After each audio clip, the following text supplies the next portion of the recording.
Last night I finally completed Legend of Zelda Ocarina of Time. So it only took me 19 years, but I finally did it, and thought I'd talk about that today. I don't have my son with me. He didn't really watch me play too much of it, so he doesn't have a lot of experience with the game yet.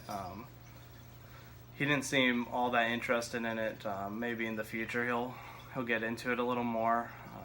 In the past, he's watched me play through all of Wind Waker, and he's started playing that himself. He enjoyed Skyward Sword, and we played through most of Twilight Princess, but for some reason this one just didn't pull him in quite yet, but I think he'll get into it in the future. But why did it take me so long to play it? Well, I never owned it on the Nintendo 64. I had a good friend from about 5th grade through 8th grade named Maynard that I would hang out with quite a bit. And while he was mostly kind of the Sega household, I was, he also had N64, and he had Ocarina of Time. So when the game first came out, most of my experience was going to his house and watching him play and then taking little turns. But it's not the easiest game to just jump into when you haven't been the one getting as far and you don't really have the skills. So it was kind of hard to just try out and take over certain parts, but I did enjoy watching him play it, and I thought it was pretty cool. But for whatever reason, I didn't really pick it up. Growing up, I wasn't that into Zelda. I was a big Nintendo fanboy, but I was also a big, in particular, a Mario fanboy. And somehow, to me, there wasn't enough room for Link and Mario to be kind of the big mascots. In my mind, you picked one, so I was more of a Mario. I was more about platforming action versus kind of the puzzle solving and things involved. Although I did own the first two games for the Nintendo, but I never really got that engrossed with them and played them as much as I did with the Mario and those kind of things. And my experience with Link to the Past was kind of limited, where I would play it kind of at friends' house, the same kind of thing. But eventually I did pick up the game, and I would get it for the GameCube. In fact, I got it twice, so I think this one came first. I picked up, it's got the game, and then it's got the previously unreleased Master Quest, which is kind of a tougher version of the game with a few things changed out as far as layout, and then I think it's harder to get your hearts and things. And I believe the graphics were like very minorly improved for this, and I did play it a little bit, but never played it all the way through. And then I ended up picking up also this Zelda promotional disc, which is pretty cool. It comes with the first two games for the Nintendo, then it comes with Ocarina of Time and Majora's Mask, and then a demo for Wind Waker. So that was pretty cool too, but never got too into them. Wind Waker I did get heavily into. That was the first Zelda game that I really had to play to completion and was really involved in. And so that took up kind of my Zelda fix when I had the GameCube, so I didn't really get too fully into them. I would play the games, but I would play through the child portion, and then usually I would stop around the time you get the Master Sword, and I don't know exactly why, but that was kind of my end point for playing the game for a long time. And then eventually I would get it for the Nintendo 64 via the EverDrive. So I do have EverDrive 64. That's let me experience a lot of games that I didn't get to play back in the day that I didn't necessarily own or friends didn't have. But I guess what finally got me to play it, well, I did get it for the Virtual console on the Wii U, and did the same thing. Got through the child portion, kind of stopped, and then I got Breath of the Wild on day one. Not for the Switch though. I don't have a Switch. I got it for the Wii U, and loved the game. Got totally into it. Really made me appreciate all the things that like Zelda has to offer. And then that took about a solid month and a half where I played it very heavily. I don't know how many hours I put into it. Too many. And then kind of on a whim, I just decided one day, well, let's try the castle. And I beat the game. And I in my head, I thought, well, I'll still just do all the side quests and stuff. There's quite a bit more the game has to offer. But for some reason, after beating it, I wasn't too interested in continuing right then, so I thought I'd take a break. And I've been wanting to kind of go back and play every Zelda game, and I've played most of them. There's a few handheld ones I haven't tried yet that I'd like to get to, like the Oracle games, and never really played through Link's Awakening. So I'm planning on going through and I think getting through every Zelda game. But so basically after I finished that, I thought, why not finally do Ocarina? And I had gotten it for the DS, and I decided I'd give that version a try. And that, I think there's a few tweaks they made to that game that makes it a little more accessible. And there's also the upgraded graphics, which are greatly appreciated. I mean, the pointy kind of polygonal N64 graphics are very nostalgic, but they're also kind of ugly now. I mean, the triangular nose and ears and things, they're not attractive to the eye anymore. Not in the same way where like 8-bit games and 16-bit games I think hold up a lot better, but there's quite a few 64 games where it's kind of like, well, you can appreciate it for what it was, but it's not the best looking now. But the DS version, one of the things that I really liked was they updated the character models and they just look great. And there's a lot about it that just visually it's pretty outstanding, and it's one of the few games where I tried to keep the 3D on quite a bit. Usually I tend to turn it off. Kind of bothers my eyes sometimes, or it's just awkward because you have to have it the right length from distance from your eyes and pointed directly at you, and that's kind of a pain. But this game, it seemed like it was worth it just because it was so good looking and it added some depth to it. But as far as finally playing the game, some of my thoughts, playing it right after Breath of the Wild makes it feel even kind of a little smaller and more linear than I think it felt back in the day. It always seemed like a pretty daunting game to me because in my mind it was just huge. There's so much to do. There's so many places to go. Of course, you hear about the infamous water temple, and it's like, well, do I really want to deal with that? And that's one thing I think I had read about and noticed that they streamlined that quite a bit for the DS, which that's pretty appreciated.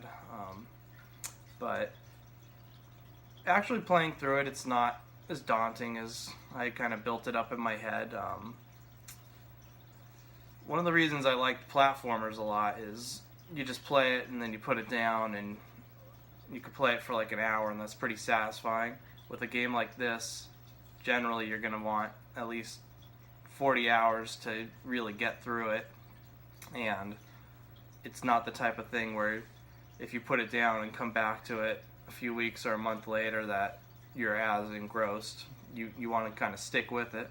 So anytime I pick up something like that, that's kind of in the back of my mind that I got to dedicate some serious time to this if I'm really going to do it. And of course with my kids and my job and hobbies and whatever. Like, I have commitments, things to do, so I gotta think, well, do I want to dedicate most of my free time to this? And I guess in this case I did.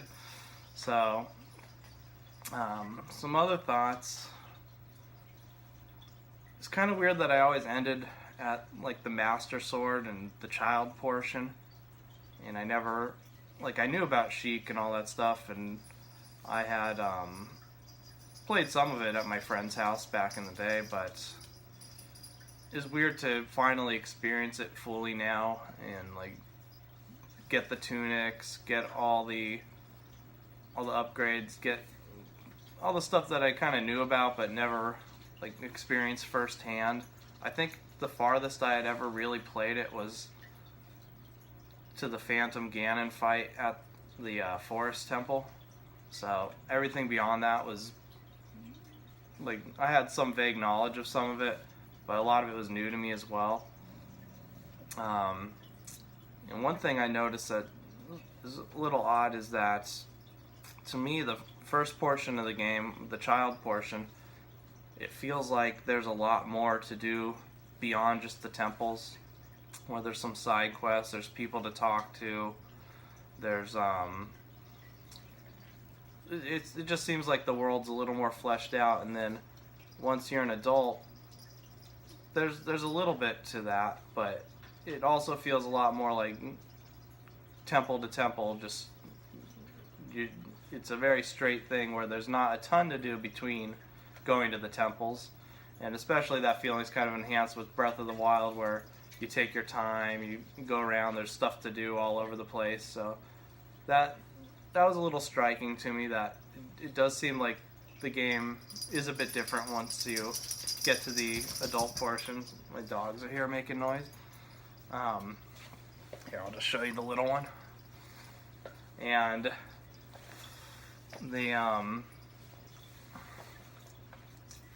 yeah, it just seemed like there was kind of a distinct split between the child and the adult portion, which was kind of interesting. And the Zelda games have always been pretty cryptic, and I guess I don't have the most patience for that. I like solving puzzles, but if I can't get it after like a certain number of tries or putting a certain amount of time into it, I kind of lose my patience. And in this day and age where you can look it all up on your phone, it's always very tempting to just type in a guide or look on YouTube for someone's playthrough or something. And that's something that I've started doing more and more, especially playing with my son. That's his first go-to thing. He has no patience for being stuck and kind of trying to puzzle solve. He just wants to keep moving on, and I think that's rubbed off on me a little bit, where, I mean, I'll still try to figure stuff out, and I do like that Zelda usually gives you enough clues that you can figure out what to do, like look for the cracks, and then put a bomb there, or look for an eye to shoot the arrow at, or whatever. I mean, they're not usually too complex, but sometimes I just couldn't figure them out, or they're kind of strange. Like the water temple, even though they made it easier, there were two parts where I had to kind of look it up and figure out what am I supposed to do next. I didn't have the long shot yet, and I didn't really know how to get that, and that was throwing me off. And then, like in I think it was the Spirit Temple, when you try to get the boss key, and there's fire around it, there's a switch floating above it, and it's like, well, how am I supposed to get that? And there's a bunch of doors, and you had to happen to have talked to like Gorons in the Fire Temple, and then remember from way back then that like you can throw bombs at doors, and throw the bombs at those doors because of the fake doors, and then there's a switch behind one of them, and like I looked that up because I didn't remember, and like that kind of stuff can be, I can see why it's appealing to a lot of people, but and in some ways it's appealing to me, but I guess I just don't have as much patience for it now. So I did find myself occasionally looking things up. which I kind of don't like to do, but it's something that's become a little more common. Like last year I played Portal 2 finally, and there are a few times where especially if my son was watching, he'd be like, just check it, and it's like, well, I'd like to kind of earn solving the puzzles, especially a game like that where it's just all about the puzzles. But occasionally I would look it up if I was stuck and had been trying for like half an hour and couldn't figure anything out, or sometimes a little longer. But I don't know. Some other thoughts. I was pretty surprised when the castle's collapsing and you have to get out of there with Zelda. I'm more used to something like that in a Metroid game, so that was kind of cool. I didn't really know about that. And then I should have figured that you would have that you weren't done with Ganon, but it did surprise me that you had another fight with Ganon. I was like, oh, come on, like, I've thrown so much at you at the end. But the actual like Ganondorf fight wasn't that hard because you could just keep falling down and getting pots and filling your resources, so it was just more time consuming. But the Ganon fight when he's in his beast form, that was kind of hard. Took me a little while to figure out what to do, and then I would run out of light arrows and start using those Deku seeds to shock him and go after the tail until I finally got him. But overall, I did really enjoy the game. I probably shouldn't have played it right after Breath of the Wild, just because that kind of gives you different expectations for what a Zelda game is. And it wasn't the only thing I was playing. I've also been playing Shovel Knight with the Spectre Knight mode, but playing it on a handheld really made it a lot more accessible because I could just pull it out for chunks of time to play. Like if I only had 20 minutes, then you could just play 20 minutes versus setting it up on your TV, sitting down, like getting it ready. Somehow that feels more daunting than just pull it out of your pocket and then when you're done, just close it. It's in sleep mode and pick it back up right where you left off. Except when my son would put on a different game, which that happens sometimes too, because he's been playing Retro City Rampage on there. But I can see why it was considered such a masterpiece at the time, and I do think it deserves that status. There's a few things about it that probably don't hold up that great over time, but overall it's still really fun to play. I think everyone should give it a try if you haven't. If you've taken 19 years like me, or if you've played it a million times, then there's the Master Quest, which the DS version, once you beat the game, has that built in there, so maybe I'll give that a try eventually, now that I'm more familiar with the game and what to do. But feels good to knock that off my my gaming bucket list finally. And I do want to keep playing through more Zeldas. I don't know if I want to go straight into Majora's Mask, since that one's even more kind of legendarily daunting and kind of, I think, can be pretty overwhelming. But I may give that a try. I may do the same thing and pick up the DS version and just try it on there, which I hear did even more kind of streamlining of the game to make it a little more accessible. But we'll see. But that's kind of my history and my thoughts with this game, and why did it take me so long? I don't know. I guess I just wasn't as pulled into it as I was with other games, and if I had had it on the Nintendo 64, I probably would have played through it then, just because I didn't have as many games, so I didn't have as many options. Back then, like if I bought a game, I played through the whole game, and I probably wasn't going to get a new game for a few months because I wouldn't have money for that. Now, where I've got like access to every ROM and all these old games are a lot more affordable, it's kind of a different situation, so I can be more selective in what I play. So it's very easy for me to start a game, get kind of turned off by it after a few minutes, and say, well, let's try a different one. Let's try a different one. Which I guess that's kind of the culture of the times too. But I'm glad I did it, and I guess that's it. Thanks.